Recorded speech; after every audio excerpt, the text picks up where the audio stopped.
When you are. Ready when you are. Okay.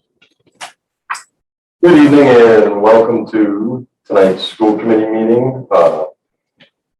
We have a consent agenda and minutes from November 18, 2021 and oath of bills and payroll. Let's make a motion to approve the oath of bills and payroll and minutes from November 18th. So moved. Second. Motion made and seconded. This is a roll call vote. Kimberly? Kimberly Rossi, yes.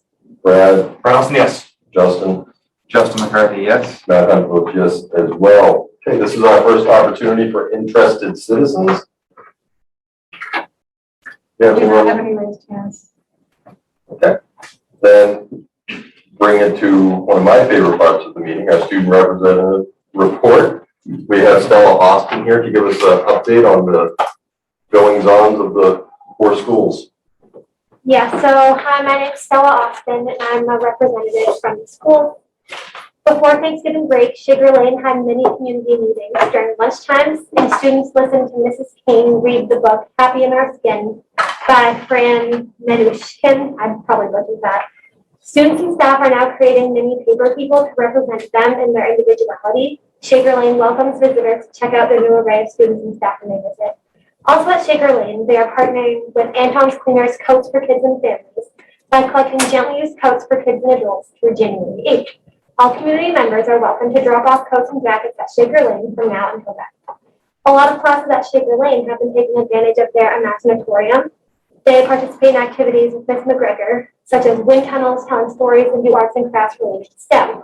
In one class, students researched weather and then recorded video reports. Soon they're going to use a green screen program to make it look like they are in a news studio. It's such a great resource for the kids. In Russell Street, many students were in attendance at the vaccination clinic that they held on Monday night. And students and staff are now finishing up with their loaves and fishes drive donations. Their donations will be delivered tomorrow. Students at the Littleton Middle School have been working hard on their upcoming musical production of James and the Giant Peach. Their performances will take place at Littleton High School in the auditorium this Friday and Saturday at 7 p.m. and on Sunday at 4 p.m. They hope to see you there. Continuing with the arts, the high school had their first in-person live theater production since 2019, and it was a wild success. Congrats to everyone involved. The high school juniors and seniors continued their tradition of annual powder puff games, where the girls in the senior class play in a football game against the girls in the junior class. It was a super fun night, and it felt like a normal school year.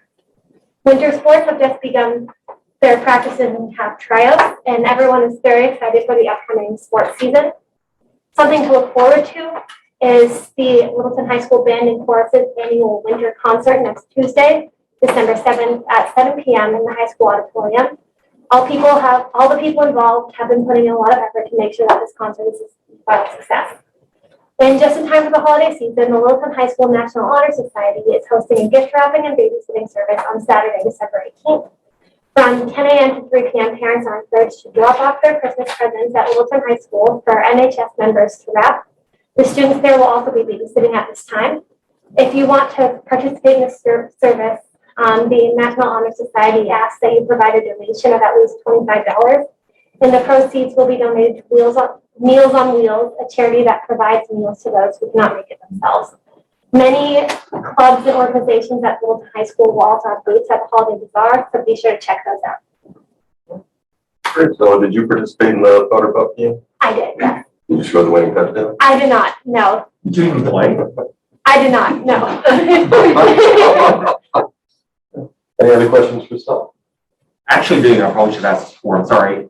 We heard last meeting about the number of students who participate in athletics. Do you know how many are participating in the theater production? For the last theater production, we had about 30, 35 kids acting on stage and probably about 7 to 10 helping out with the tech and stage crews and side things too. Do we know how many at the middle school? Any idea? At the middle school, I'm not quite sure how many students are participating in the play themselves, from the middle school, but I know many of the high school people that helped out in the stage crew and tech side of the high school's production is also helping from the middle school. Thank you. Thanks, Stella. I'll turn it over to Dr. Clinch to give a little update on the Rotary Thanksgiving Day breakfast. Thanks, Matt. Thanks, Alan. Great job. I'd like to thank the Littleton Rotary Club for once again sponsoring the Thanksgiving breakfast. It's important to know that all the funds raised during that day go to the Littleton Scholarship Trust Fund. So it's a great fundraiser. It's always nice to see our community out prior to the football game enjoying breakfast together. I'd also like to thank the 10 students that came out this year that were a tremendous help during the breakfast. As everybody knows, November 29th, we offered our second vaccination clinic. It was really nice to be inside. I can certainly attest to that after the first one being outside. And our organization really was spot on. We didn't have any waits. The longest line I saw was 6 people waiting. We decided when we saw that to self-register them with the link that we have on the phone. So went very well. Close to 500 individuals were vaccinated that evening. Now, most of them were 5 to 11-year-olds. So great success. We're offering a third clinic on December 20th. Capacity for that clinic is between 110 and 120 individuals. So thanks everybody that was involved in organizing the clinic. Great partnership with the town. And as everybody knows, we were pretty fast out of the start gates, and I think that made a huge difference. So, second dose for some of our students. We had some students feeling a bit under the weather. Around 30 at Russell Street, 10 and 12 at Schcmte. So even though it was a half dose, certainly the second vaccination made them a little tired under the weather. So, but from what I know, they were all back at school and doing fine. So I comment on the question. One, thanks so much to you and your staff and to the town administration for organizing that. It was, I showed up at 8:30 that night. It was just great. It was just great to see people there and to see us, 500 is a big number. You mentioned the next one. I know we could have walk-ins for this one, but you're saying the capacity for the next clinic is smaller than 500. It is. Do we still have walk-in availability, Not to my knowledge. I'm going to have to check as we get closer. We're just bringing Vaccinate back, and they were, an appointment run. So I'm not sure whether they're going to be walk-ins or not. Probably depends on the pre-registrations. So, and I have to say, both companies we used, they were tremendous. They were great with our students, and great with the adults that came in. Very efficient, very pleasant. So it was a great evening. Great. That brings any other recognitions before we move on? No, I'm good. Thank you. That brings us to new business, and we're going to go over the COVID-19 health metrics. Katrina was unable to join us tonight, so I'm going to do my best to cover what you put together for us. Pull that up.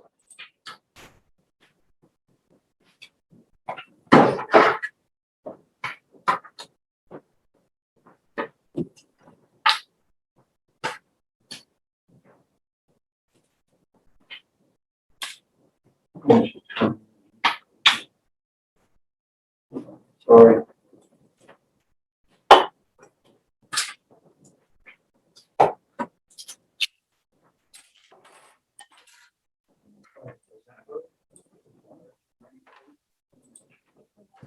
Sorry about that.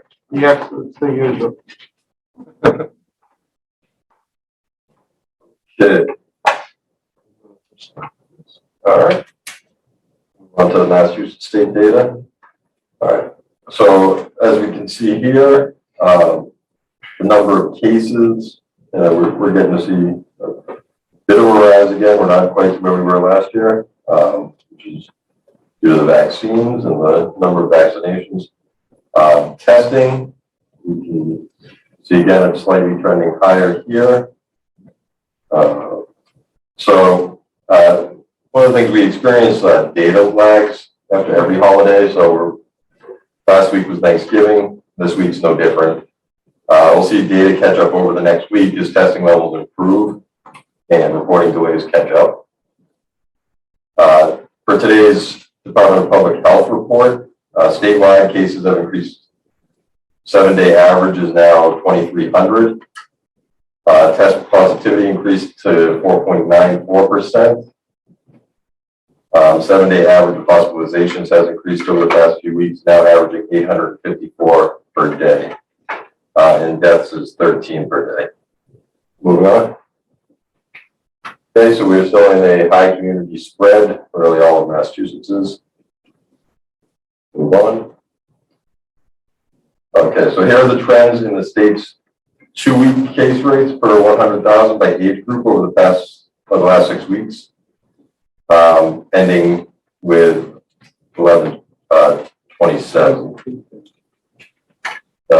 So 5 to 9 now has 1,000 cases per 100,000, and 10 to 14 is 800 cases per 100,000. They remain the age groups with the highest case rates. These age groups have trended higher over the last month, which is why it's so important that we've had this vaccination clinics and really kind of getting on top of that.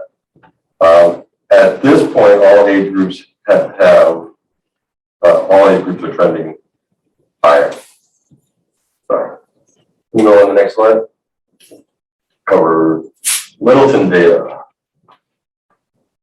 All right. So for the 2-week period ending on November 27th, Littleton had 52 cases. So we saw that big jump the week before to 63 cases. So we ended up a little dip. But again, this may not be reflecting what we're seeing for people getting together for Thanksgiving. So we may expect to see a bit of an increase next week.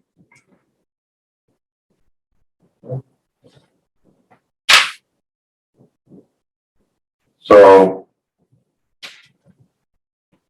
just for transparency and review, Katrina included the methods slide to show how the data is aggregated to look at trends in average daily incidence rates and test positivity in our local area. These are the time groupings we have been looking at since Mike Fontanella first selected them back in August 2020. We aggregate the data across larger areas because Littleton alone is too small, which can result in large jumps and make it difficult to interpret. Expanding our area of observation to include the towns around us helps to stabilize the rates, helps us to compare areas with different size populations, and makes it possible to analyze trends over time. So that's just how we collect. We'll move on to the next slide.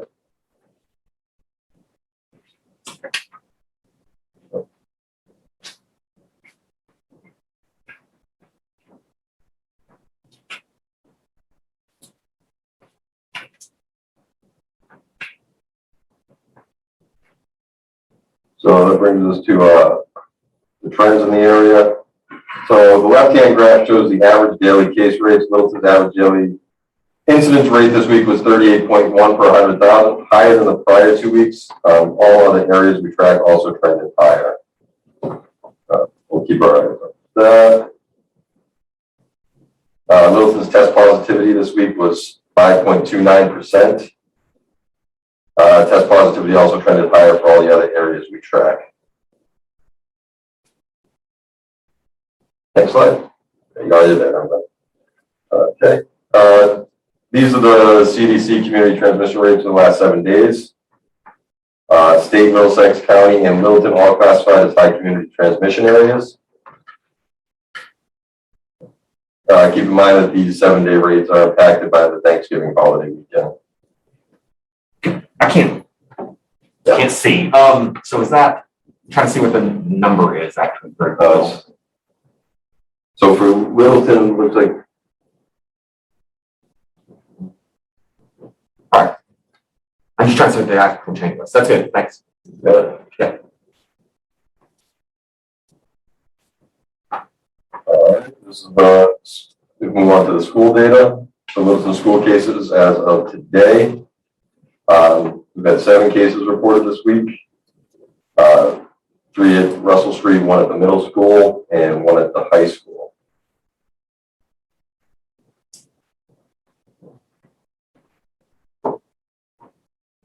Can I ask a quick question? Those cases that were reported, were those reported without them coming in, or were they caught in our testing? Do we know?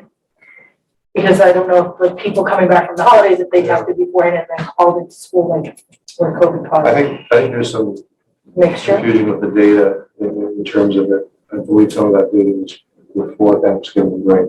Oh, okay. We had 3 cases this week in our district, over a 4-day period. And the answer to that question, I do not believe that any of those were picked up this week. Right, I didn't think so because we got the letters on Monday, so some of the letters. So I'm assuming that it was, they were caught before they came into Yes. school.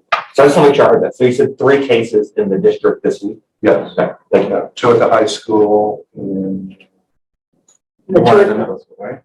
one of them. when, Oh, just a second. We had some, So if this is the last, Sorry, we kind of changed the table here. See the change. So we got 1, 2, 3, 4, 5, 6. Oh, I have 7 here, Dorothy. So if I go through this, 29, we had 1 case at the high school, 29 at the middle school, we had 1 case.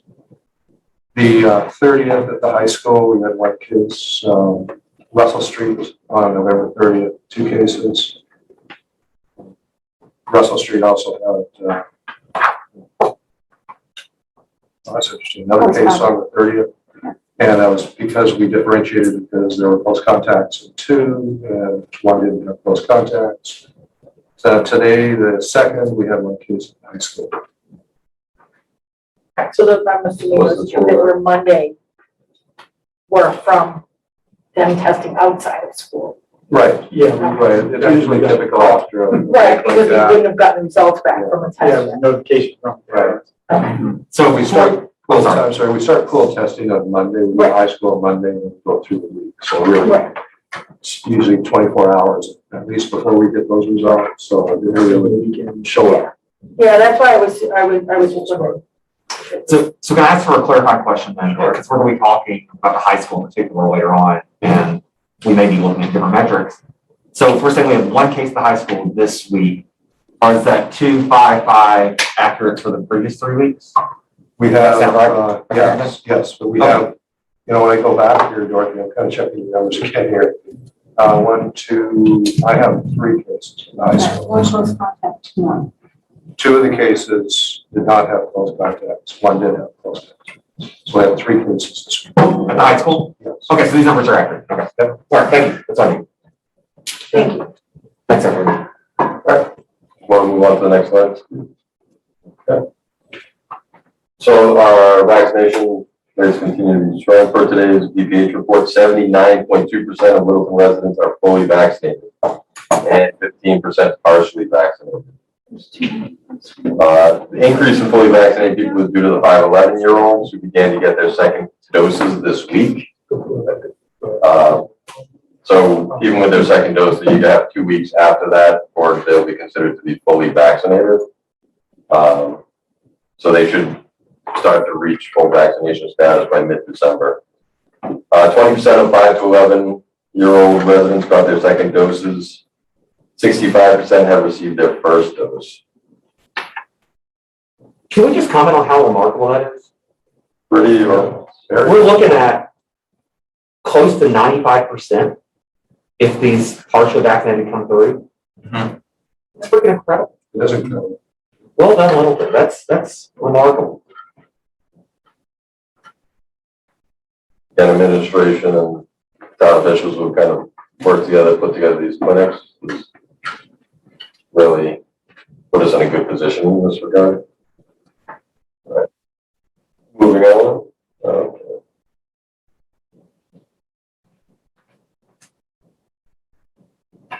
So, Pfizer COVID vaccine is now available for children 5 to 11. Littleton is doing a great job in vaccinating kids.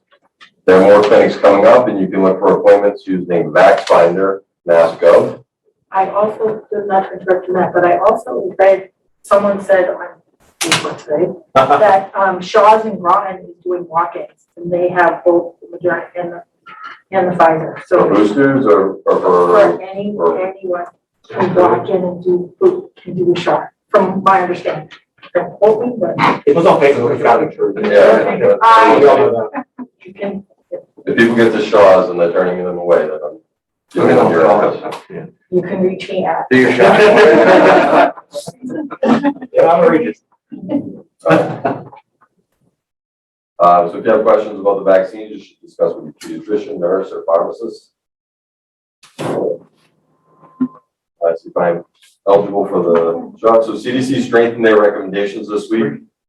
Now, all people aged 18 or older should get a COVID booster 6 months after receiving the second dose of the Pfizer or Moderna vaccines, or 2 months since receiving the Johnson & Johnson single-dose vaccine. Again, if you have any questions about the vaccine, you should talk to your pediatrician, PCP, nurse, pharmacist. It'll be best to inform you. And what would be our presentation if we didn't have our Swiss cheese model of the many different mitigation strategies that we can take. The more mitigation strategies we use, the better chance we have of reducing the spread of COVID-19. All right. I think that's good. Does anyone have any questions on the COVID-19 metrics? No, I think we had the fortune of watching a similar presentation last night, so it's like our second chance at it. Yeah. Forgot to mention that the mascots are vaccinated at this point in time. That opportunity on the slide.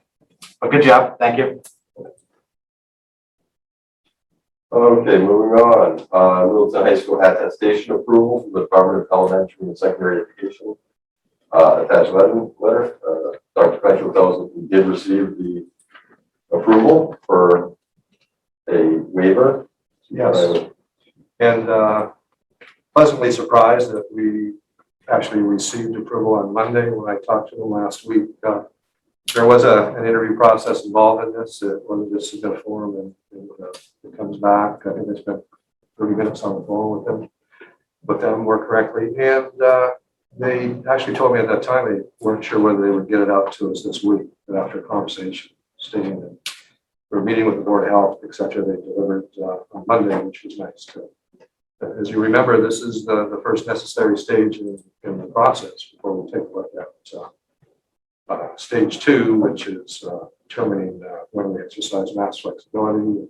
The Board of Health town mask mandate, there is another hurdle that we have to jump through. I believe last night's meeting was a very productive meeting, and we're looking forward to moving forward, providing the COVID numbers remain within the range where we feel it's safe to do so. Just one additional statement, I guess. In the letter, you'll notice that the commissioner does reserve the right to determine if we decide to exercise mask flexibility, if he feels the numbers are getting too high, he can take that away. He has the authority to do so. An additional comment to that, I would hope that the Commissioner of Education would never have to do that. We would figure that out far before he would exercise that authority. I just thought I'd point that out. Thanks for that question. Now it brings us to high school vaccination rates. No change from last time, and you know we're in a good spot. We've met that threshold, and we're going to keep obviously promoting vaccinations. And as we move throughout the year, we're hoping to get that percentage up. I mean, just from what we're seeing with the age 5 to 11 students, very promising, and we're doing everything we can to communicate the message that vaccination is a strong mitigation factor against COVID-19. And you know, we now have a new variant that should not be a surprise to anybody. Viruses mutate all the time, and the next 2 weeks we'll find out what that really means in terms of this less virulent or more virulent to the Delta virus and what currently doing. So can I ask, I don't know if it's the time to ask a question. During our last meeting, we were talking about at the high school particularly, the difference between the people who signed up to do the full testing and the actual numbers tested.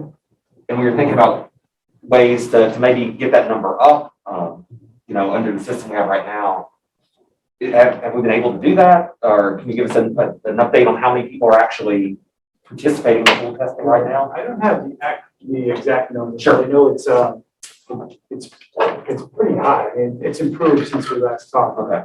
Just from observational, data, seeing it every day, kids coming and going. I know there was some concern about kids not taking time from their lunch to go. One of the things that will certainly increase the rate of active participation is the mass flexibility option that was proposed.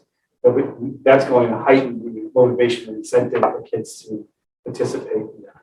So I think we'll see a dramatic shift once that flexibility option is available to students. So it's encouraging that just kind of word of mouth, encouraging each other can lead to a greater participation rate. Oh, absolutely. That's good. Yeah, For sure. Thank you. the ability to test and stay too is Yeah. also very good. Yeah, thank you for sharing that you feel that providing some real incentive for the students will help drive participation. Along those lines, Kelly, I wanted to thank you for getting the debt C waiver and turning that around so quickly. That's excellent. I did have a question about the logical next step would be the middle school, because those kids are going to be fully vaccinated within the next couple of weeks. So would we think that we would just, I mean, that's what I'm hearing some other towns are doing. They just, they think they get to 80% if they're able to verify it. They apply for the middle school waiver. I think we'll have to eventually do all 4 buildings in town. Yeah, Again, not that we can do anything with it until we're allowed to do something with it, but sure. it's just part of the process. Right. Yeah, no, in a couple of weeks, we could, at our next school committee meeting, we could make a determination then, have the numbers, and if it's above 80%, we could certainly submit that attestation. I mean, we have spent some time, briefly talking about if the high school, and I'm optimistic, by the way, that if our trial period of mass flexibility goes as planned, then we would consider a phase-in approach with the other schools, doing one school at a time. That would allow us to really keep an eye on things and make sure that we continue to head in the right direction. So I would imagine, logically, our middle school would be the next school that we would take a look at. And that's the process where you apply school building by school building? Yes. Okay. Yeah, I think if we could have the numbers next meeting, that'd be great. Sure. A lot of our focus has been on the high school because it was the first available, but our middle schools actually had the lowest number of cases. Not that I'm suggesting we change our strategy, but Right. I remember when we went back to full time last year, the elementary school sort of had that first deadline, and then because we knew it was in the best interest of everybody, we kind of brought everybody back as soon as we possibly could. So Right. I'm thinking along the same lines, if we know it's the right thing to do, there's no need to put this artificial timeline together. We could just do it when we're ready.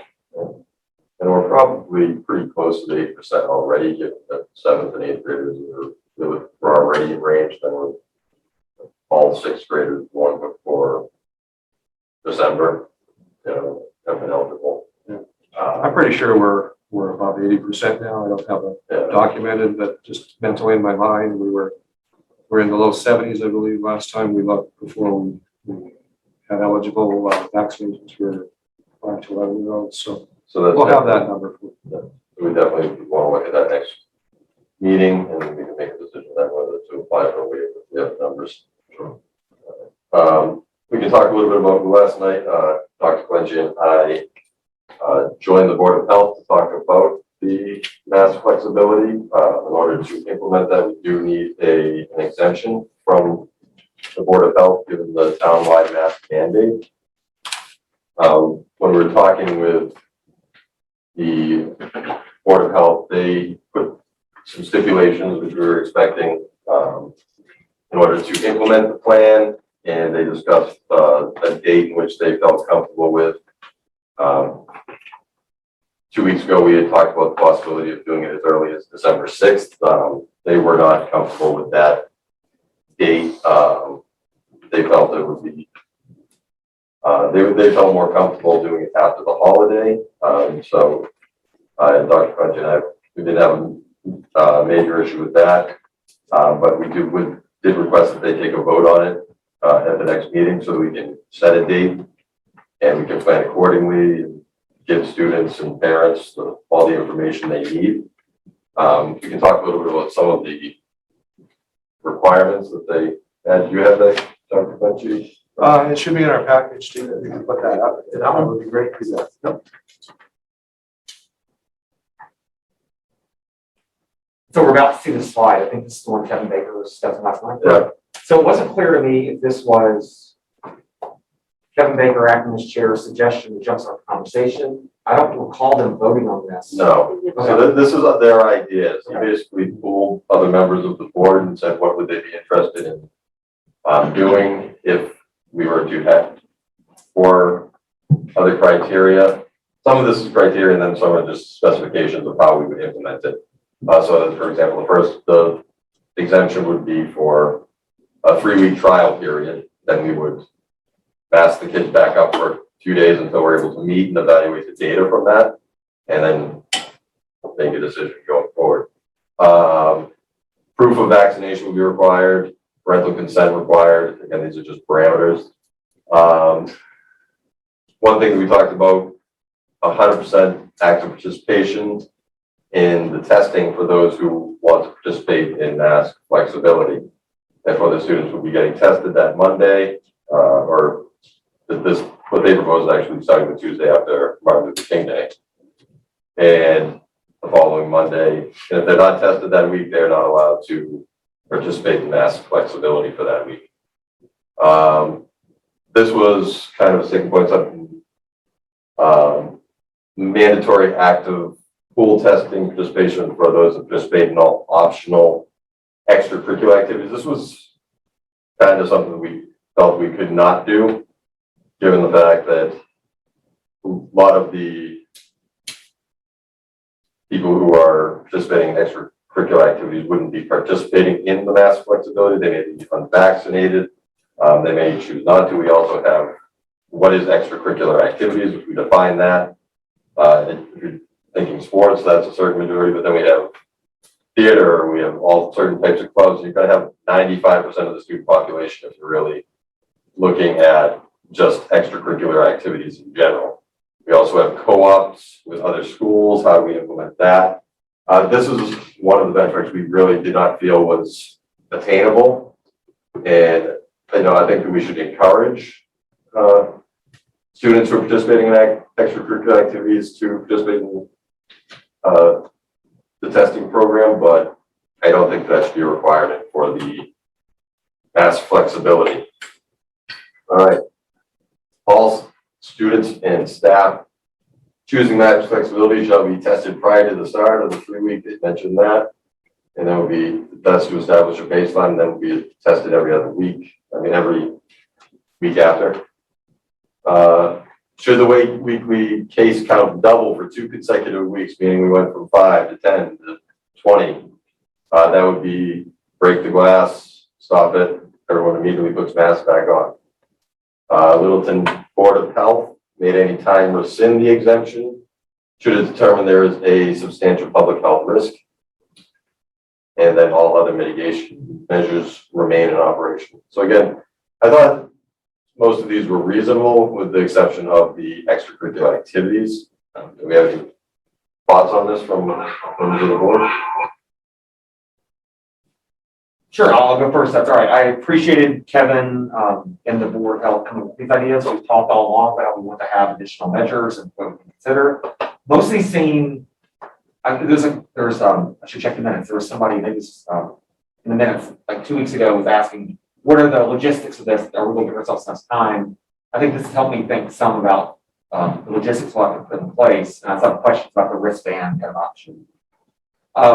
For me, I guess the issues that are really kind of worth digging in here are whether or not we want to require it for the mandatory, for the optional activities. I'm with you. I don't think I'm not sure I would support that. And the other question for me is the double for 2 consecutive weeks. I don't know if that's the right metric. I don't know if we want a threshold number, or a double for 2 weeks could be 1 to 2 to 4, or it could be 0 to 1 to 2. You can't make it 0 any smaller. Yeah. So I understand what Kevin and the others are thinking about there, because that shows like real growth. Right. But when you're dealing with numbers this small, I don't know if it's going 1 to 2 to 4. Percentage-wise, Maybe Yeah. setting, maybe Instead of setting a- a minimum. Yeah, or there's a threshold, right? So this is where, again, I've done it, the math, like, that's why I was looking at these numbers earlier. So far, if we have 2, 5, 5, 3, you know, what's our threshold here? What can we tolerate for 2 weeks in a row? Is it 5? Is it 7? Is it 10? Is it, you know, I don't know what the number is, but I think that would be a better stress test for our system than Should the doubling. number, not to interrupt you, but should the number, instead of it being a number, should it be a percentage of the unmasked population? Let me present something to you here. I've been spending a lot of time thinking about this and trying to develop something that's tangible and not too complex. Sure. Are we done with this one? No, I think we'll do that. So when you look at percentages and I'm going to call them safe ranges of percentages where people feel comfortable, I came up with the number 2%. And 2 to 2.5%. So I looked at what that would mean in our high school or staff and students, and I came up with a number 10. So within a week period, if we have 10 or less than 10 students, we should be okay. Now, rather than complicate it by doubling, I would just use that metric. If we have more than 10 cases, that would trigger perhaps a 2-week period of masking. And that way we're using the same number. We could use that number for every school. I mean, the percentage would vary a bit, but to me that made a lot of sense because 2.5% is a pretty reasonable number in terms of when we look at COVID numbers that we've experienced since the onset of COVID. It's just a suggestion to think about. That's the same lines on, I was thinking along the same lines. Is that I'm not sure the doubling metric makes sense. This is, you start with a really small number, right? You start at 5, then it's 5, 10, 20. Well, if we're at 19, then we're not worried, but we haven't crossed that threshold. But if we go 1, 2, 4, then we've had 5 of the last 3 weeks. Again, we've been able to keep schools open, no problem. So I think if we could make sure what the threshold should be, I think I'd advocate that approach. That make sense? Yeah, I could just add my 2 cents. So to be able to participate in having, being outside of a mandate, you need to be vaccinated, asymptomatic, you should be feeling well, you're at school, and you also need to have tested negatively in a recent time period. So you're negative to begin with. And as we've learned, you can't get COVID from someone who doesn't have it. So if we have 300 people that are mask optional, and cases start to pop up among those that are masked, in the following week, those same 300 people are still negative. The trial didn't really have anything to do with the number of doublings from 3 to 6 to 12. There were other things going on like community spread, which is where a lot of this is coming from. As we talked a couple of weeks ago, the spread's taking place in the community. The cases, a good portion of the community attends local public schools. We catch the cases, we sniff it out.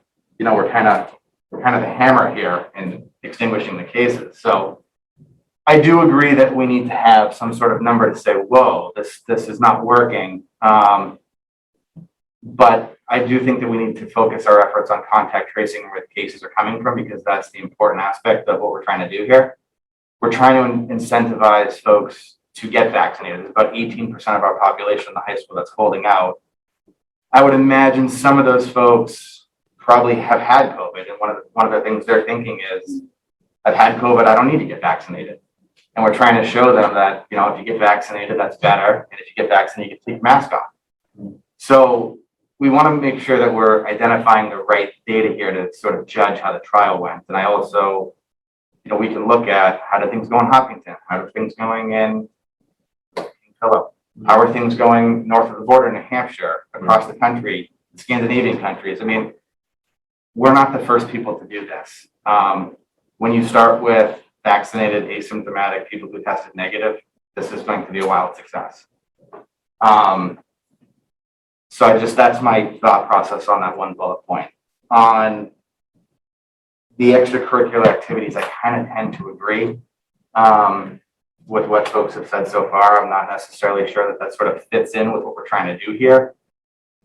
It would be nice, but it seems like it's a bit of an overreach from the Board of Health to suggest that we're going to now mandate folks that aren't part of this masking optional period to test just if they want to play sports or do theater or. We're National Honor Society. As Matt was saying, the list goes on and on and on. So much about, you know, Yeah. right? So, I mean, we have a really, Tons of stuff. it's one of the reasons I was asking our student rep earlier about the number of people participating. It's like, we have a really high athletic participation rate. It's close to 70%. And we have, 50, 60 kids that doing theater and band. And then we have, other people doing robotics. And, it's just, at some point, either, if we're going to do that, then we should just, then the thing is make everybody participate. But I don't think we have the appetite for that. I don't think we have the desire to do that. And so I'm generally pretty conservative about this stuff. I'm not comfortable with that part. So what can I ask if we're just talking about this now? How do y'all feel about the notion that to exercise the max flexible option, that you have to, there's some sort of parental permission. If they're over 18, I don't know how that works, but can make their own decision. But that they have to participate in the food testing that every week to, or we. Yeah, we're good with this. We're good with I this. like that. I like that. I think it's really neat. No, We haven't talked about it, so I think we all agree on Oh, it. yeah. Yeah, I think that's good, and I'm just doing some math in my head. The Board of Health put out January 18th to start. That, if I'm doing my math right, is 46 days from now. If high school kids want to participate and they're unvaccinated, you go get your first dose in the next You got 4 Robbins, weeks. you got Shaw's. There you go. You go and get your second dose in 4 weeks. You will be eligible on January 18th to participate in the program. So Get the J&J, you'll be done in 2 weeks. if you're 18, Right. Yeah. You're 18, right. So that should be incentive, and we can talk about that. This is what we're looking to do. We know there are kids at the high school, 18%, or at least between faculty and students that are not vaccinated. If you want to participate in mass flexibility, if that's something that interests you, go and get your shot. That's your incentive. I just like to point out, everybody may have read their email, and I well got it, but this is also, if we go with the January 18th-ish date, then this is also something the LEA supported, if I read their letter correctly. I don't want to speak for them, but the fact that the teachers seemed, when they sent the message last week, seemed to be okay with trying this at this point too. Right. If the Board of Health is saying this seems okay, if we, as elected body, are saying it's time to try this, again, consider all things we talked about before. It'll be 2 weeks post vacation. Everybody wants to be vaxxed, Everybody wants to be boosted, will be boosted. The younger siblings, most of them 5 to 12 will be boosted as well. New variants, there's stuff to watch, but I think this is the time, will be the time to try it. In fact, that the teachers seem to, again, I don't want to misrepresent it, but I think that letter they sent seemed to say, hey, let's not do this until then. Right. Then I feel comfortable about this. And if we're going to be 95% vaccinated in town, that's another metric to look, that gives me some confidence here. Will we be able to test the high school on Tuesday? Will the company be able to? I'm still working on that. Okay. We've had a change in coordinator for our district, so we're trying to get the new coordinator in place. That would be, The day after Monday. Because that's the day after Martin Yeah. Luther King, that's the 18th. I mean, the way I'm thinking, whoever's tested on Tuesday, just take that slot to make sure it's done. But I need to sit down with Matt, work out the logistics. I do really think, though, in terms of making sure that we're doing everything we can to catch anything that may happen in terms of increased cases. I mean, I've gone around this for so many hours, talked to Jim Grafton, Katrina. I really think we need a number. And Justin, I understand completely what you're saying, because we're dealing with the vaccinated students and the unvaccinated students. We know that unvaccinated students have far greater chance of catching COVID, but at the same time, for the public's comfort, I think a number would be well served to make sure that people are coming along with us. It's a suggestion of 10. It makes sense. If you want to go a little higher, could. I'm not sure whether, and again, it's up to personnel or 3%. I don't know if I would be comfortable with that, but again, this isn't an exact science, as we all know. And the Board of Health, I mean, I've met with them as well, and you know, they decided to shy away from a number, but I do see what they propose. I see the logic to it, but it really is dependent on that previous week, and I'm just not sure whether that's going to get us what we want.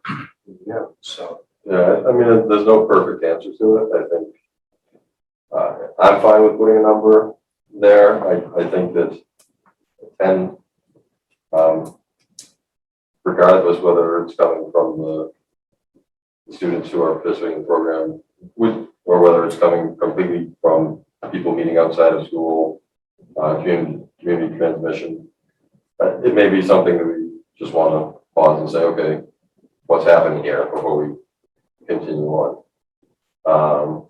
So I'm fine setting a number, but I do agree with Justin that I don't think we're going to see that coming from the 300, or I'm sorry, the participants of the mass flexibility. Right. It could very well be coming from outside the school. It could be coming from sleepovers or carpools.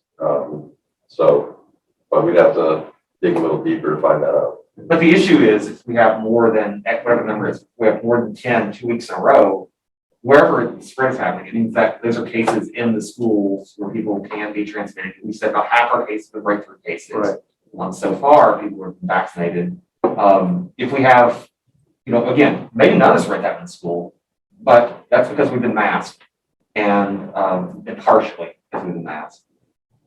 If we have 10 cases, which is a significant uptick from where we are right now, then maybe we don't want them in classrooms with the windows closed in February. You know, wherever the spread's happening, my argument would be that if we have that number of cases, then we probably could reintroduce the mitigation there.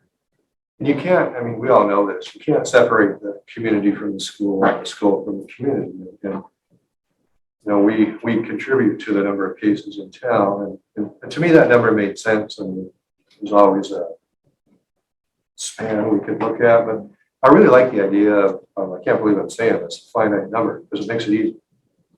And it's not an exact science, it never will be, or people long before us would come up with a number and share it with everybody in the state. So. Well, what do we think about the 2-week part then? Let me just make sure I understand the 10. So you're suggesting that if in any given week we have 10 or greater cases, masks go back on everybody at the high school? Oh, it would be 11. 11. So 11 or more than that. Yeah. More than 10, masks go back on everybody. For a period of time. Yeah, until we get Until it the sorted numbers out, are right? Yeah. Yeah. I mean, okay. Like you said, we're just kind of picking a number. Well, the number reflects a percentage that. Between 2 and 2.5%. Yeah, I want to recognize that I'm just giving it some thought, a lot of thought, consideration, and you arrived at that number, and I support it. But yes, we picked the number, it's 10. What do you think about the 2 weeks then? Is it just, you spike, hit 11 one time and then suddenly, or is it, do we like because the Board of Health was suggesting 2 weeks, they were looking at growth, not actual. I mean, it really, it could be 2 weeks. I mean, I'm looking at 2 weeks because you're looking at, if you do end up contracting COVID, there's that 8-day or 8-day isolation, and then you test back to 9. So it's pretty close to 2 weeks. I mean, another way of looking at it, don't have an exact answer here. If the week after, at the end of the week, if you have 10 or less cases, then you could return, but you know, that's a 5-day window. So it's just a matter of what are we comfortable with if we have 11 or more cases at the school. Yeah, I was under the impression that it worked something along the lines of, we have 11 cases in a week, the masks go back on, we contact trace everyone, we get those kids quarantined, we sort of reset, we're comfortable that the transmission has stopped. We get the pool testing the Yeah, next Monday. We get the following full testing, we determine, geez, all 11 cases are out of the population at this point in time. I'm sorry those kids got it, but. Yeah. And we can make a decision to restart, likely with the Board of Health's So we got nod, Right, well, but yeah. Yeah. I think that's a great plan. You know, and we have to remember, I mean, Justin, that's a great point. We have full testing and test and stay. That makes a huge difference. We have real-time data. Exactly. So maybe it wouldn't be put them back on for 2 weeks and put them back on. No, it would be put them on until we've identified that the transmission link has stopped. And that might take a couple of days. I mean, it's not like we're gonna put them back on after lunch. We're gonna put them back on when we're comfortable. Right, it probably would be fine. Yeah. If we go with that approach. And I think it's conservative, to be honest with you, with test and stay and full testing. I feel pretty good about getting on top of it as quickly as we can.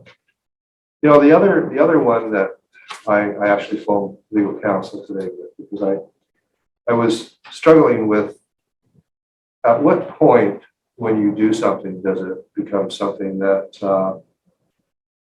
sorry, what I want to use here, self-identifying. And I'm looking at the wristbands, and after talking with legal counsel, Rebecca wasn't thrilled with that. And one of the reasons why she wasn't is that you already have a method with Aspen of recording the information that you need. Then you're cross-referencing the data with the number of students that actually test during that day.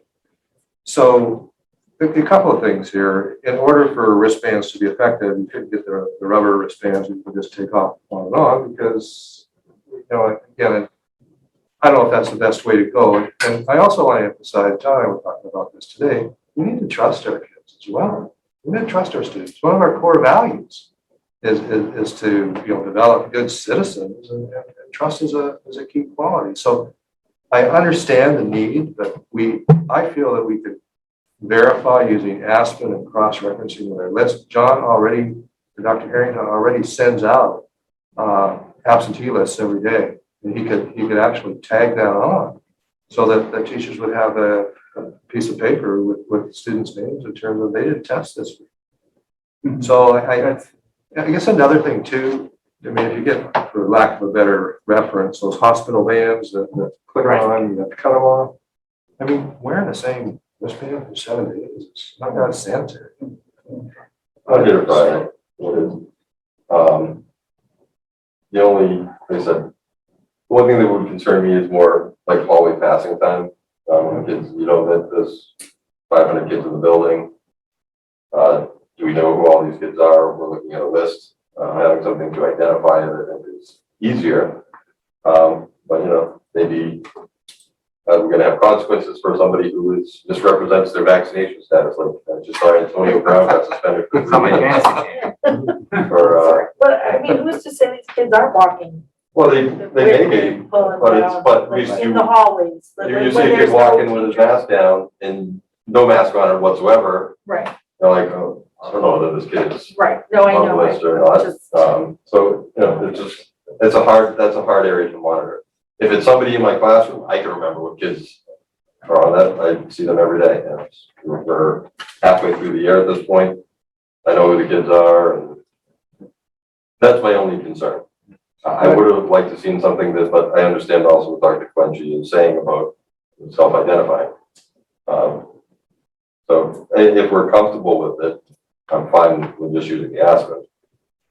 This may be one of those things where we try it and see how it works. If the teachers tell us or the staff tells us that this is not, we need something else. Right. So please go ahead. Yeah, so I mean, I think that this is in terms of an operational piece of this, in implementation, we need some time to consider this. I'll take it back to the school leadership team, I'll take it back to the faculty for their input on how best to do this.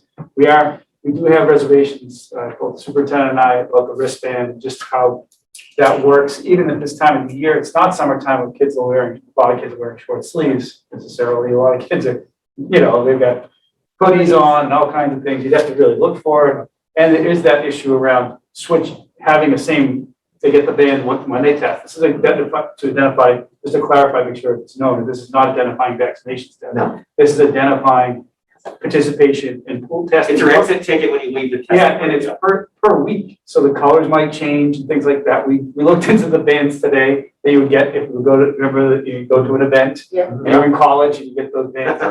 So probably collect them on their arms. Yeah, or so spring break. we've already priced them out, so we haven't ruled it out entirely. We did look into it. But what I'd like to do is consider other options. One of the particular things we can do We do have a daily list, but what we could do is with a Google Doc and have a running list from week to week. It'll be the same document with the date of anyone who missed the pool testing. They are ineligible that week. They can recertify to become eligible again the following week. If there's any number of reasons why a kid, and it's not necessarily intentional, might miss a pool testing. And it's unfortunate, but then they lose their ability to take off their mask that particular week, and they can regroup the next time we do pool testing. So it's to monitor that. After a while, we are a small high school. That has a lot of advantages. So, we could also have a flex block each day, every day of the week. We could ask for the advisory teachers to help us with that too. Of course, the kids can take their masks off at different points of the day. I know that, but just to check in, we're pretty observant of watching the kids in our small high school and knowing what the situations are with each kid. I think there is a certain amount of an honor system here because we're expecting that right now already from our students to be compliant with masks. And they have been, for the most part, very cooperative throughout last year and this year with wearing their masks. They do, there's lots of this, and needs to remind kids, or their mask breaks and they need new masks, they're walking around with no one. So that does happen from time to time. I think if you give us the ability at the high school to figure that piece out, how we'll identify the kids, let us do that piece, because I really consider that operational and part of the implementation. We understand the spirit of what you want us to do, and the charge that you're giving us at the building is to make sure that we have a way to identify students who have tested. And we'll take that very seriously. It isn't a big, I think what we want to let you know is we don't want the burden to be on the teachers. They're like more of a burden on the teachers or the Absolutely. nursing staff, or even the administration. It's easier just to do a Google Doc, like you said, that can get sent out to everyone at one time and be like, these are the kids that are not eligible this week. And the concern for a lot of us, or staff at high school, would be for the kids who were not satisfied any of their requirements, parental consent, vaccination, testing, and are non-compliant, and trying to pretend that they're part of this and unmask. There has to be consequences for that, because that's what we have the school committee actually approved a handbook policy for us at the high school to enforce a rule about that, endangering the safety of others. And it's in our handbook. So students who are non-compliant and with intent, and are violators of this policy or this trial period, and ultimately hopefully exemption that will last beyond a trial period, will have to be held accountable for that. And we'll have to go over all this in class meeting with the students, stipulate all the rules, regulations, and ask them, work with us, help us to, our kids are really responsive when we appeal to their better natures, the better angels, and say, hey, we know you want this. We know you want to be able to walk around without a mask. And so work with us to make it possible. I think that would be a good way to go. We do really need to have a good idea when we're going to go back to the Board of Health with, but I just want to share a contextual point, I think, that has a lot of merit. I mean, we really pride ourselves in our district in developing a responsible student, and in a variety of ways. And I remember vividly becoming superintendents of school districts and walking in schools and they have mental grates that are locked and they're restricting flow of students. Everything that can open is locked. And the first thing I did as a superintendent is met with that admin team and said, I'm not impressed with what I see here, because you don't trust your kids. And you need to figure out a way to build culture and at the same time, get rid of these locks and grades. And let's start working. You know what? Within a year and a half, I didn't have any grades or locks in those schools, with the exception of locks. And we work hard in our district to develop our culture. I'm really proud of the students we have in our schools. And I always am really cautious that we not jump right to, oh, they can't handle it, trust them. Let's give them an opportunity and work with them. And I think that's part of the whole child or whole student that we develop. It's not just about academics, social emotional learning. It's the whole child, and then they go back to the quarterly graduate, you know? So, just my philosophical, I guess, 2 cents worth of adding my own experience to what I've seen in my journey as a superintendent. Sure, I would just, I appreciate that. I see what we're trying to do. I think, I think it's a link at the Better Angels. It's a Reagan trust but verify. The idea of build trust, but also some system where we're checking in. And so one of the reasons I feel good about this experiment is I've seen how it works at the college level. Where we're essentially Salem State and other schools, supposed to do weekly testing, supposed to be vaccinated.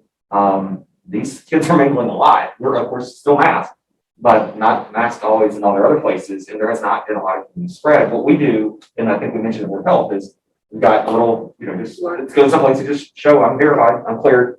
And a lot of it's self-reported. No symptoms, you're all good. It's kind of thing where you're in a classroom, everybody show, okay, we're good. Then you put your phones away or whatever it is.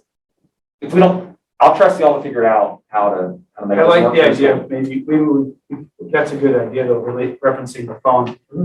So many of them have phones, and for those that don't, for whatever reason, we could provide an alternative, but there might be some way to link this to the phone where there's if it was upon request, Sure. we're asked to verify. Yeah. That could be done. Again, I trust y'all to figure it out. I'm just saying there are a lot of ways out there to do it. And, as a teacher, I don't want my kids to have their phones out. But if I say, hey, you mind showing me? Yeah, sure. And then we're good. Then they put it back up, or supposed to. Or put it back. I mean, I'm just thinking about this, and the first thing I thought about last night was, software and dollars. I like to suggest we do it. Yeah, but I just thought of something. I mean, John, you use QR codes already. Well, that's what I'm So that's could kind of we- thinking. Could we develop internally a QR code that, so when the student pulled tested, they would take a picture of the QR code and automatically would register that they were full tested, and they would take that around for the week? Maybe I'm asking too much. Again, it's not visible, but it's another way to verify. The other, teachers will have at their ready, they all have, easy access to the shared Google Doc. They can just check the list if there's anyone that's doubting, and if there's that, we tend to know some of the kids that might take advantage of things more frequently than others. So, we'll be working closely with them, make sure they're cooperating and following the procedure. I think the bulk of the kids would really be compliant. Remember, this is the pool testing participation. So you're going to know on day one, or once they're tested on Monday, we know the list goes out for the week.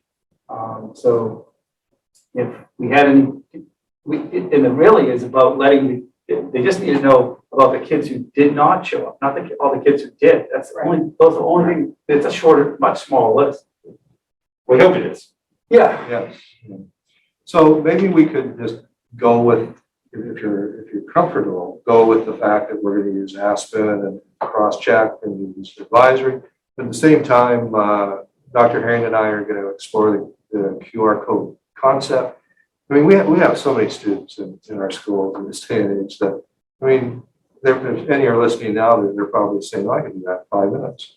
I mean, it's amazing. You look at what our kids today are doing. I mean, I hate bringing up markets such as cryptocurrency and NFTs, but man, you start reading about teenagers and they're buying NFTs for $20, $30, and they're selling them for $1,200, $1,500. I read one the other day, sold it for $40,000. Then I also read an article where they sold it for $400,000. These guys are entrepreneurs, for goodness sakes. And I guess we need to maybe give them a challenge as well. Like, what can we develop? Take a picture of them coming up with a clever solution to this whole thing, and we're not thinking. I'm just amazed at how our students are comfortable with risk taking and learning new things that will be on the curriculum. I think student engagement on this would be wonderful. I also believe that we should certainly leave it up to the administration to figure out this operational aspect of it. I believe the school committee fully supports and trusts your ability to execute on this. I think your challenge is going to be getting the Board of Health to sign off on your strategy. So they're not going to roll over on that. Well, that begs the question is, so then what does, if we want, and it seems like without vote in place, there's, we're merging to consensus here. What, it seems like we need to take a new vote probably on start date Right. and maybe a separate one on what conditions we would like to be in place for our experiment. Is that? I think that would be the right direction to go. What do we send back in terms of criteria? I agree with Justin. They really attach to those wristbands, from what I could tell last week. And it's visible, I get it. But I mean, there certainly are some challenges, and as our lawyer pointed out, how can you justify that is back, you're not just identifying vaccinated students. Yeah, Right. if I could just That's add one the thing about the tough part wristband. of this whole thing. And you can't self-identify. I think just to the point of the superintendent, they are, I know that there it is, the wristband is the suggestion or the recommendation. We don't have to take that off the table. Let's bring that back to the school leadership team, talk to our staff about it, talk to our student leaders. We're dealing with young adults here, 17, 18-year-olds in many cases, juniors and seniors. They will have good suggestions about what would work for them. I think we bring this back to the students too. We might come up with a good suggestion that is, that will satisfy the requirements for the Board of Health. And we can also bring forth the wristband. We don't have to rule that out tonight. Let's just make it as one of the options that we bring back to the school, and then we'll report back to the superintendent who can, what we've come up with as a school. I think, We want this to work yeah, as successfully as possible. I'm fine with that. At the same time, I don't want to keep putting this down the road. I mean, when we have the Board of Health meeting on the 15th, I want to be ready to go and would like a vote and move forward so that we can, get everything ready for the 18th and get this trial going. Granted, our numbers warrant. So I just want to be cautious here. You know how busy we get, and I love the idea of getting input, but if we're going to do that, that input really needs to be on my desk by next Thursday. If you can do that, John, that would be appreciated. And as a school committee, you need to be comfortable with that timeline as well. Well, I think it's just bringing it back to school so there's an opportunity for some input, some consideration about maybe a viable alternative that would satisfy the Board of Health. If not, we just default back to the wristband and move forward. I'm okay with that. You want to entertain a motion? So, Or- so the first would be the motion to amend the vast flexibility trial period dates. I have it in front of me. I'll make a motion to amend I'll make a motion to amend the motion to change the mass flexibility trial period from December 6, 2021 to December 23rd, 2021 to January 18th, 2022 through February 4th, 2022. And send a notice to the Board of Health indicating the request for a waiver from the townwide mask mandate during the new trial period, providing the townwide mask mandate remains in effect beyond January 15th, 2022. So Motion made and seconded. This is, I'll second. oh, you keep the motion. Sure. Yeah. Motion's made in second. okay. Motion made and Yeah, I can make, Yes, you it's can. not typical, but I was making a motion. Okay. Just I have it in front of me. Motion made and seconded. This is a roll call vote. Justin, Justin McCarthy, yes. Timlin, Dylan Rassius, yes. Brad, Brad Olson, yes. I put yes as well. Now, the second motion would be as far as the criteria goes. So this is a little trick. How would we? Put that Well, on we a long would- list. Maybe a suggested motion would be we accept the criteria that was presented by the Board of Health with the following revisions. Something like that. Okay, and then we include those We would revisions. spell out the revisions. So anyone feel comfortable doing that? No, what the I'm trying to figure out the revisions would be. One of the revisions, in my mind, is to remove the mandatory active pool testing for all optional extracurricular. And the other would be for the 100% active pool testing station. Participants will be identified was using a process created at the school level by the administration. That's full of words, sorry. But I think that's the part of what we're trying to do. It's like right now, because we're not going to meet again before the Board of Health meets. And we're not going to meet again until between y'all coming up with a plan and it going to the Board of Health. So our motion needs to be broad enough to say that we're going to support the plan y'all come up with. We just said we would. Right. So how If it's about, accepted by the Board of Health. Yes. If not, then we will default to the wristband. You just need to change it to mandatory confirmed active pool testing of participants. And the confirmation gets left up to the implementation strategy of the administration. I mean, it works. They just want to make sure that you can't just sign up, you actually have to test. So it's that works itself, mandatory active. how about just throw it in verification process? Yeah, participants will be Hope verified. somebody's prior to taking, moving. notes for the minutes. Units on one. I'm not writing this down. And then the third from last, we were just gonna look to amend that with a case count of greater than 10. Greater than. Correct. Okay. Not the kids' health. So if anyone's comfortable making the motion, I can give it a shot. I'll motion that the parameters of the mask optional period include the following conditions. Mask exemption will be for a 3-week trial period. Proof of vaccination will be required. Parental consent will be required. We will require 100% active pool testing participation for those who choose mask flexibility. The administration will confirm active participation in the pool testing of that week.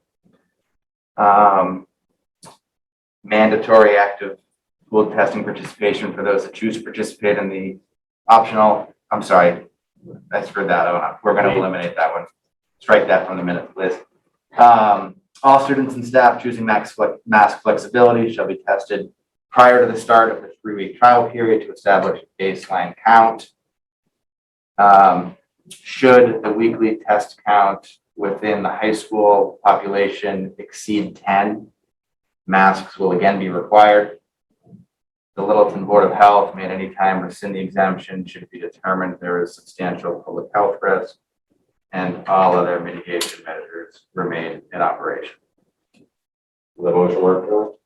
Yes, yeah, and I'm just thinking about that criteria with more than 10, maybe I can think some wording to put in there, that we will utilize pool testing if test stay and determine during that next week period when it would be safe to resume. Well, I think if the wording, Something like that. as Justin was saying, Keep it simple. mask will again be required, but it doesn't say for how long. And I think that Yeah, it's gives us open-ended. discretion. Okay, why So don't we do that? I'll second the motion so we can discuss it. So I second the motion. I do have a question, clarification, and maybe a friendly amendment. And this is where I just don't know. Parental consent is required. Is that true for all students who are, even those who are above 18? No, No, 18-year-olds will be able to sign up and stuff. Okay. Is that something the motion needs to make clear for students under 18? And, yes, I think we should. okay, so clarify. if you'll accept that as a friendly amendment, parental consent is required for all students under 18. A motion to further amend this where parental consent would only be required of those that need it. Yeah. You're fine to move forward with that, yeah. Okay, any discussion on the motion? Okay, this is a roll call vote. Timon, Joanne Rassius, yes. Justin, Justin McCarthy, yes. Brad, Randolph, yes. that Hunt votes yes as well. Can I once again thank the Board of Health for getting us started, or helping us not getting started, but helping us move along. This was I think there's a lot of people we have to thank. If it's, Justin was bulldog or getting some of these things. Or hot dog, I don't know what it's, he was really good. He really went in there and he thought of what we needed to do.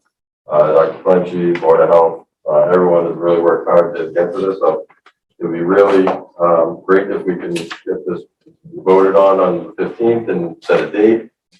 And like I said, high school students, if you're out there and you're watching, probably not if you're a high school student. But But your parents might. But maybe your watch it. parents are, and if you need some incentive, go get vaccinated and you can participate in this program. All right. Should be approved. Just wanted to comment, I mean, this whole process from vaccination to coming to terms with the fact that we need to take the next step in terms of aligning with DESI's flexibility when the numbers warrant it. It's a team effort, and I'm really proud of the fact that we can work with other elected boards and in such a short time period and come up with some great ideas to move forward, so. Okay, our next item on the agenda is our school committee meeting format. Going forward tonight, we are meeting in a hybrid format. This is the first time anyone on the school committee has been at the police station, rather than me. That's how long it's been. We did have one meeting over the For summer. official business. Yeah, you've been in the back. I'm just saying. You got it, like back there. We know. But we had one meeting at the fire station over the summer in person, but it's great to be back in person to actually see everyone. We have made it so that we can have people call in, and we've had reports from principals, talk to them. That Cheryl Temple was going to sing us a song, but she's going to hold off on that until the next meeting. So it's what do we want to do going forward? I assume I want to have a little discussion on, is hybrid the way to go? Do we want to go back to the full in-person? I prefer hybrid. I think one of the only good things about the last year and a half is that we've gotten the public really engaged, and they've been able to chime in and help us think through things in real time without having to drive and sit in the police department, at 8:30 at night. I think it's better for government if the people are going to be directly involved. And if it requires help, it requires, more technology support, maybe more than usual, but I think it's better, and I hope we can continue allowing people to participate. Any thoughts from? I'm okay with doing hybrid. I prefer being in person. I would prefer to have people, if they really have big concerns, to be here in person and talk to us in person instead of over a computer screen. I just feel like we can make a better connection with the public in person than we can over a computer screen. First of all, we never put them on a screen, so all we see is their name. So half the people we've talked to in a year and a half, I couldn't point them out to you on the street. I mean, it might be hard to. I've been trying to figure out a few for. But, I mean, I'm okay with doing hybrid, but I feel that if someone has a big need or a big concern, that they come to a meeting and that they come to that open first thing and they can get out of here. Like they can come with the public input in the very beginning of the meeting and then they can go home. Yeah, And I know it's hard for parents. I did it. I've been coming to school committee meetings since my oldest started school and she's 20. So I was here, I tried to be here at least 6 times a year. Yeah, I would agree with Timlin, having been in the in-person meetings, there's something to be said for the people coming in, showing the support, having presentations for people who come in, and I had certain recognitions. We'd have the kids come in and they tell us about what they're doing in the think tank or things like that. Really great presentations. I just don't want to move too far away from that, but I do see the value in having an option for those who aren't able to get out of the house. But as I would strongly encourage, should we remain in the hybrid mode, that people who do will have something that they really want to address, that there's, it's not just a spur of the moment thing that they think it was. They're watching us and like, oh, I want to comment on this. Just come in, show your face, Right. Talk to us. And, I think it'd just be a better option. But I don't see any reason why we would completely scrap the hybrid when we've increase our participation throughout the community. In agreement, I think, being in person is great. I think that just the body language and being able to move the conversation along was advantageous to being here tonight. Why don't we continue with hybrid, see how it goes? At some point, if we're losing that participation, we could eliminate some of the technology and just go back to the old fashioned way, but let's give it a try. Let's see. So maybe a 3-week trial with drop votes in, then. Exactly. We'll let them run it by the Board of Health. I think that there were some takeaways from COVID. Could we get more efficient? Could we get better? This might be one of the things that we learned was having the community involved is a good thing. So I think one Let's thing stick with it. clear in terms of the efficiency of the meeting is that Jen's been holding us down. Right. Honestly, you guys don't even know, you weren't. Yeah. Yeah, like we used to be here until 10:30 at night, even certain people just, but it wasn't because there was too much on the agenda, it's just that we had some members. People think Brad likes to talk, we had members that could just talk for 20-30 minutes on just one topic. It'd be great if they could do a filibuster. The only problem with a meeting like this is I can't see Matt roll his eyes when I have another question. We can roll those. Yeah, I've seen y'all guys. I haven't seen I probably had something in my contact. any eye rolling was unintentional. Okay, so I think that going forward, doesn't require a vote, but I think the preference right now is to remain hybrid. And we can reevaluate going forward. That brings us to old business. We have a financial update from Business Manager Steve Mark. Hold on, let me just pull up that presentation here.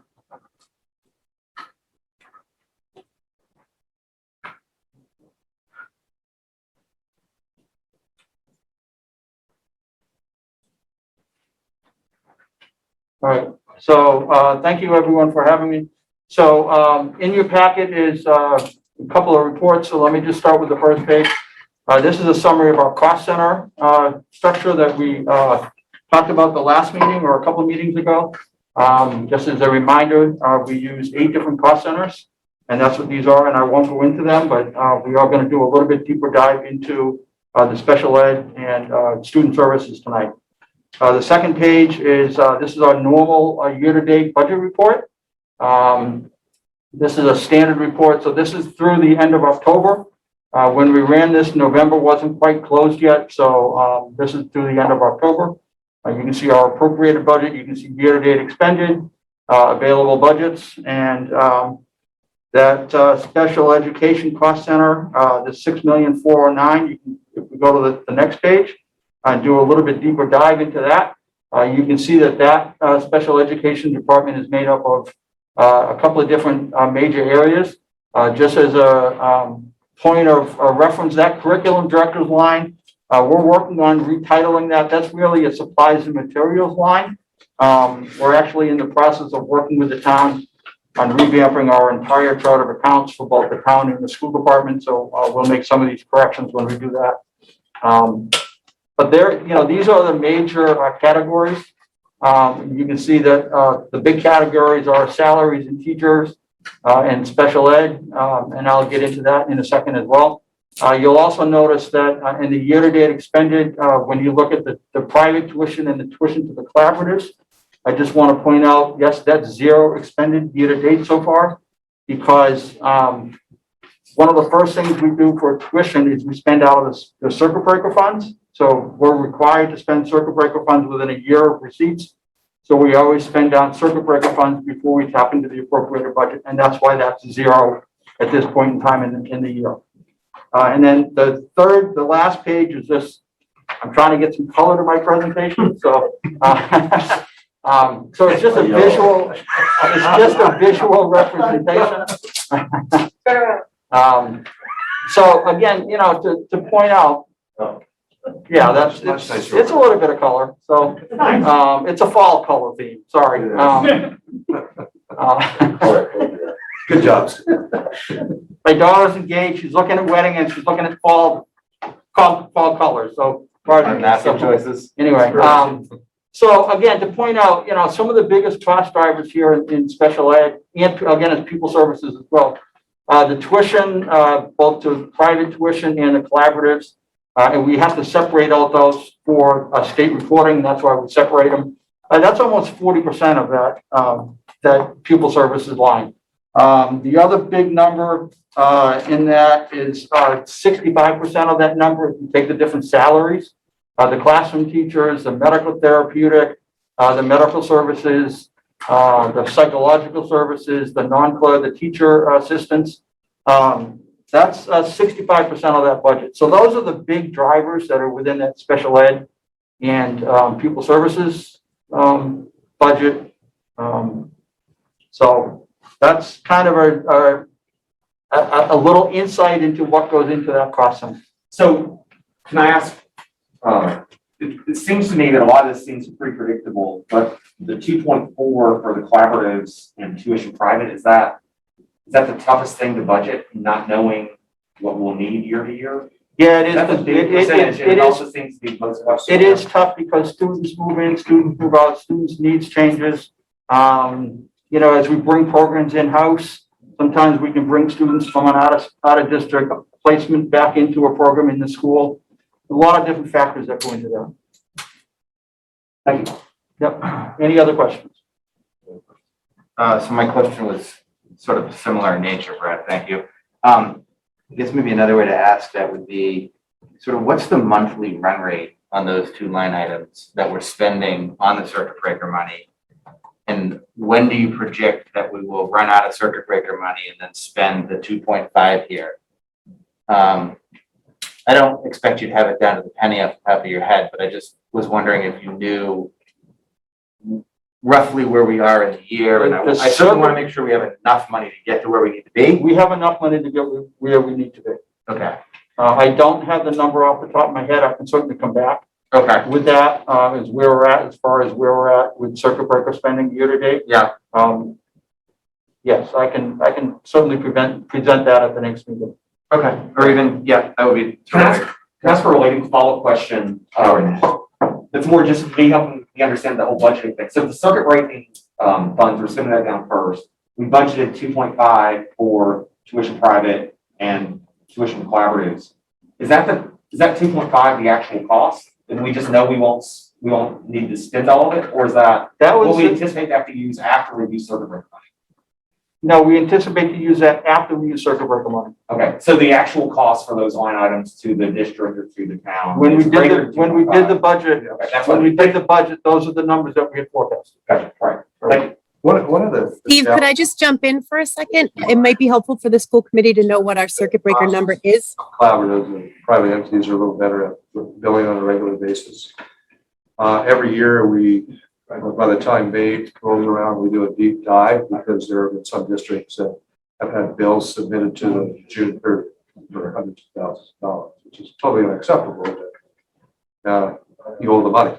So it's an added stressor because it's not as if it doesn't ever happen. We're on top of it because we know it can happen. But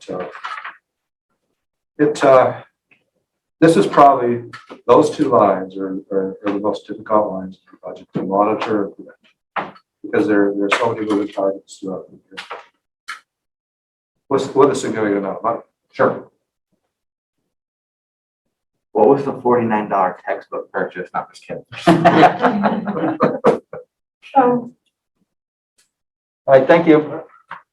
And then moving on. Was there any left on our agenda? Is discuss upcoming presentations, but the December 16th, so you can plan ahead. Now. Yeah, we're gonna have a synopsis of the November 2nd, 2021 Tri-District PD Day. That's Catchy. with two other towns. We had Air and who else? Was it Harvard and Or Shirley and Harvard. Shirley and Harvard. Really, yeah, it's a quad, quad district, I guess, if we say quad town. And we'll hear a little bit about our spring 2021 MCAS results. So this gives us an opportunity, and Matt and I have been having conversations, and as we we try to figure out meeting length and what you're interested in as a group. I mean, there are certain things that you really need to spend time looking at and tie these topics tie into our strategic plan and clear evidence that we're moving forward as a district in those areas. But we're trying to get a rhythm here, and as I said earlier, Matt and I really want to keep our meetings to 2 hours. I think that's a productive time period. Once you go beyond that, we've all worked all day long, we have other responsibilities. There may be times where we can't do it, but then I would suggest we become a little more aware, and we can always defer topics to another meeting. I mean, we have a lot of freedom here. It's just a matter of what you would like to do as a group. We are going to try something a little different. We've been together now for long enough where we can try and experiment.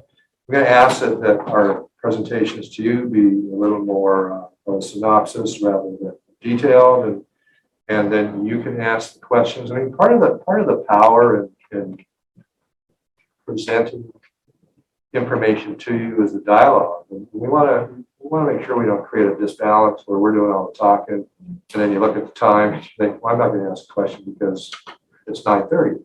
So I'm really going to monitor that time during those presentations, and you need to give us feedback. If something, you need more information, we can always do that. We can do it on the spot, but we're going to try to shorten that and emphasize opportunities for more conversations. I mean, it's like anything else. You go into a class and lecture for 50 minutes and don't expect your students to remember a lot of what you said 3 days later. You have to engage them in interact. So we're using those principles of learning, so to speak, and we're just trying to figure out what this recipe is. Some school committees love the detail.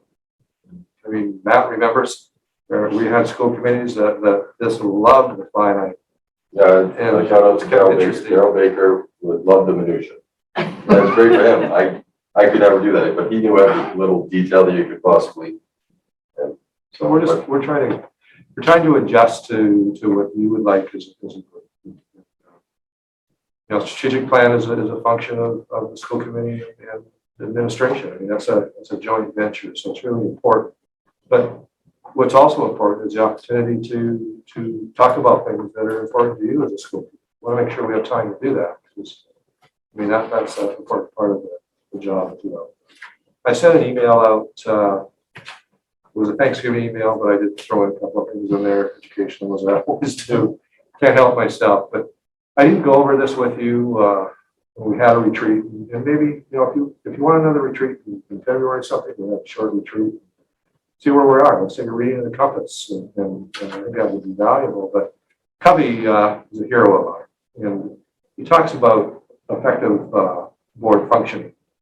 And one of the things he really emphasizes that you need to spend most of your time in a productive domain, which is important, not urgent approaches to dealing with planning, dealing with items that are long term.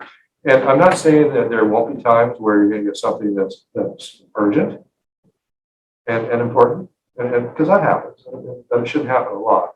And of course, if it's not urgent and not important, it's not worth discussing. So just some of the things that I picked up through my own training, etc. And I think we do a pretty good job of that now, but I think we just need to get better at balance, and that's what Matt and I are going to be striving to do. Cool. I want to say, one other thing, I almost forgot it. LELWD is coming to the next meeting. We had groundwater samples taken throughout the town, and they want to do a report on what they found in the land that we own as a school. So, I appreciate your work y'all are doing to tighten the meetings and make sure we're using our time and our audience's time productively. You can also, if there are things that we should be reading in greater detail other than the packet before we get here, then we can use our time to ask questions as well. So don't be afraid to, if we're trying to kind of offload some of the presentation time. So we're not skipping the details. Give us stuff to read. Give us some more. We're good. As long as know, it's always, I'm really cognizant of the fact that we're all busy and I don't want to give you, any of you extra work when you already have busy lives. So we're fine with doing that, but let me know if it gets a little too taxing. I don't want John to pipe in here because he'll say, the superintendent, he goes through these phases where all of a sudden he'll send 6 articles out to you to read. Be careful what you ask for, you'll So, get more data than you The know. caveat is, I never say you need to read them within 3 days, but I do get carried away. Well, the same principle applies. Don't waste our time. If it's something we need to see, I would then. never waste your time. All important. I hear you. Tim only sends memes all the time, and I'm like, I can't even keep up with all the memes that she sends. Okay. Interested citizens, second opportunity. We have George Sanders on the line. If you can't hear him, we're gonna have to do some technical stuff over here. Okay. Go for it, try it. George Sanders, please state your name, your street, and your question, please.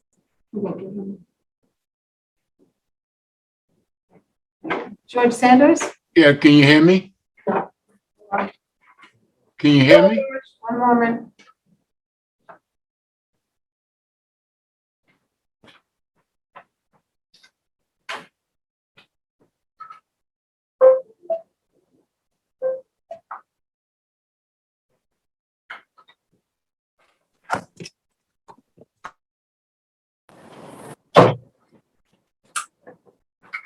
It's great to see you.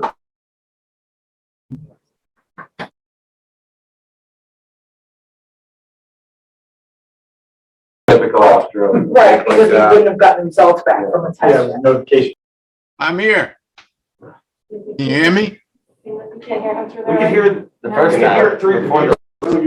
Yeah, go through my computer. This is George, testing 1, 2, 3. Hi, George. Hi, can you hear me? Yes, we Yeah. can. Oh, okay. Let's see, you got Dorothy name up here on the screen. Oh, Dorothy. Okay, this is George A. Sanders, 672 Great Road here in Littleton. Just had a few comments. I sent a letter over to you all today. Look, criticism here, where you have the public input into the school committee,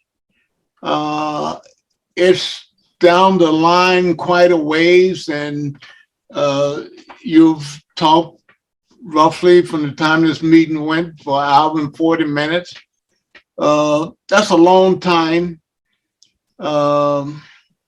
As the superintendent said, with regards to shorten the meeting up, like to keep it around the time frame, I guess a couple hours or whatever the case may be. All the input, you voted on something that citizens didn't have a chance to give you any input on what you had on the agenda there that you voted on. Suggests that you moved the input for the public up in your pretty close open in the meeting, so that way, if they got information they want to convey to you about whatever's on the agenda, you get a chance to hear about it before you vote on it. Because I feel that you voted on the article here tonight that the parents didn't have no say whatsoever in it. You went ahead and did your thing to align it according to, I listened to the members that was on the Board of Health with regard to what they was thinking, and said that they would come back on the 15th of December here to really sort of kind of make a decision as to conforming with what they thought would be a criteria to run the test.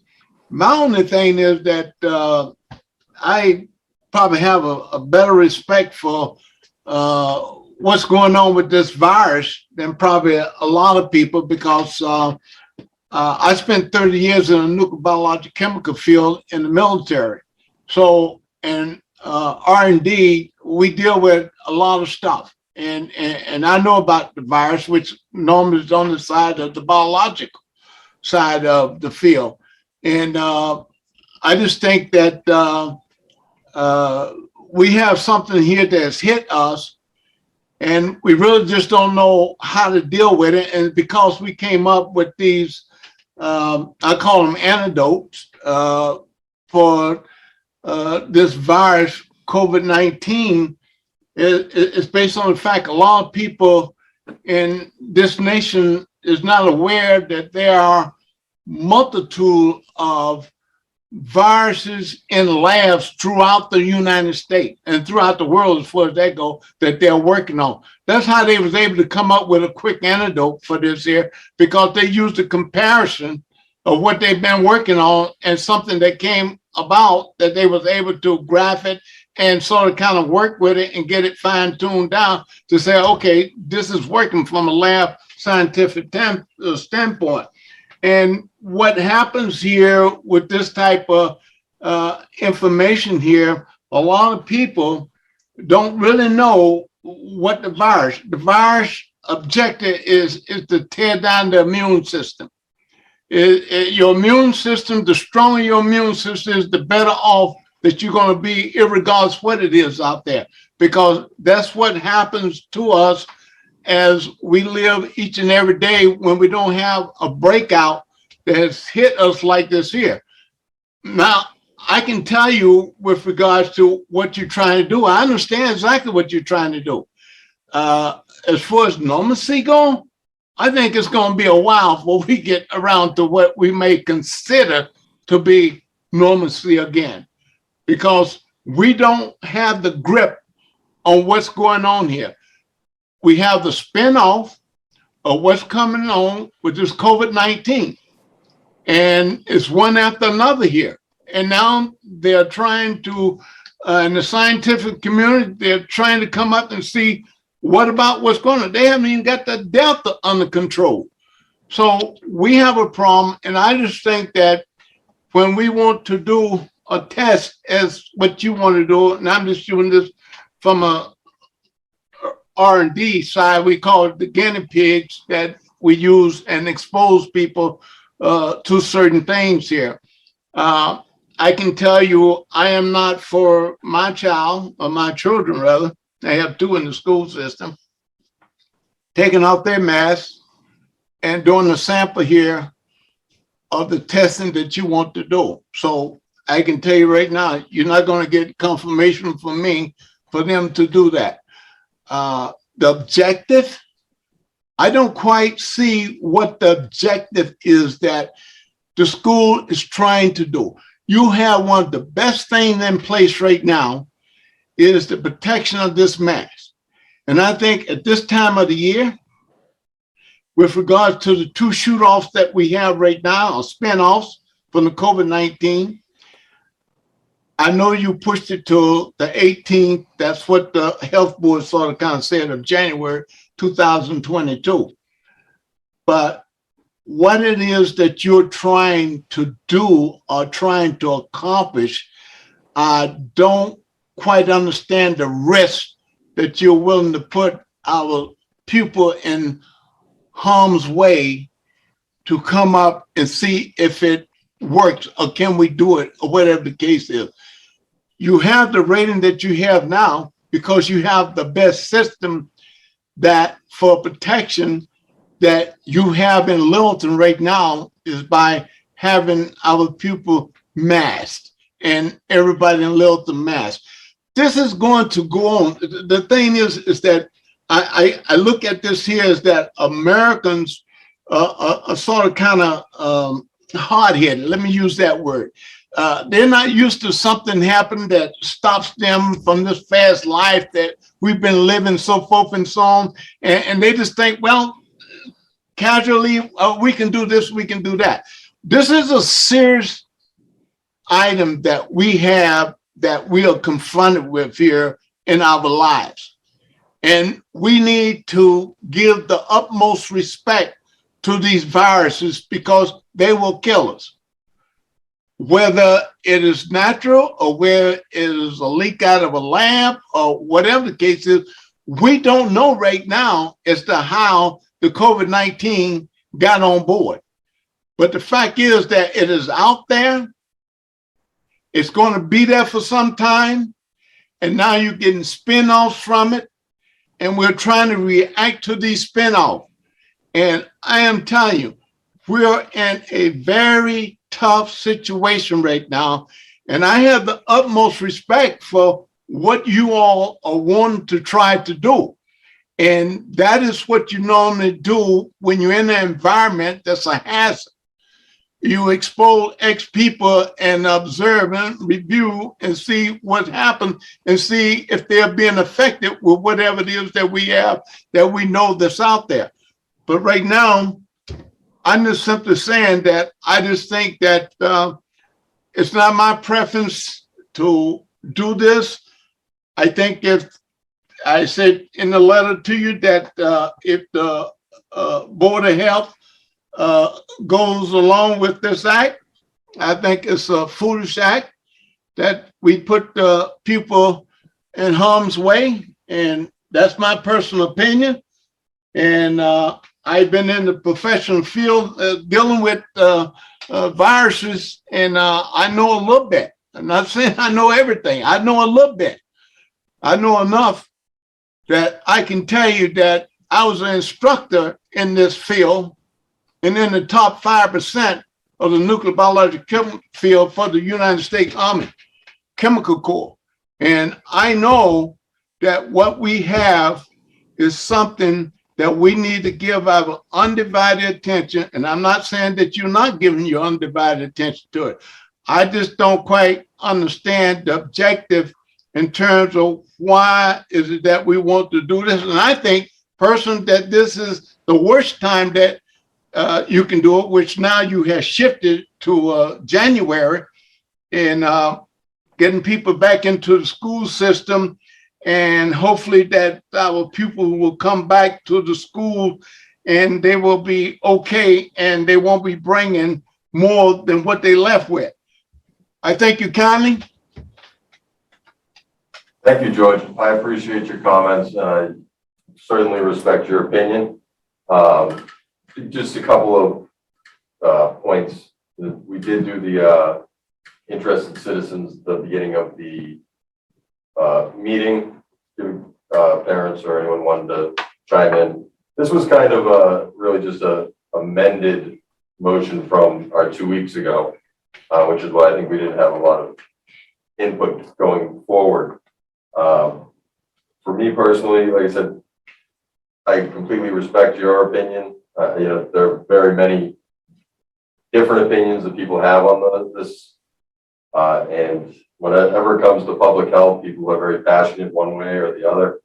So one of my own personal goals with this is to increase our testing, give students an incentive to go out, get vaccinated, get tested, to try and get a handle on this.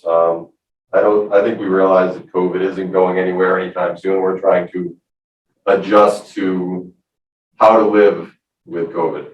But again, I do appreciate your comments. Does anyone else have any thoughts on George's? All right. Again, thanks, George. I appreciate it.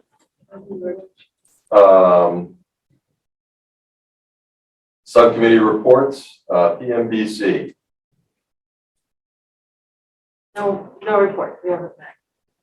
Of course you have. Budget subcommittee. The budget subcommittee had a meeting scheduled for last week, but unfortunately had to postpone it due to a conflict.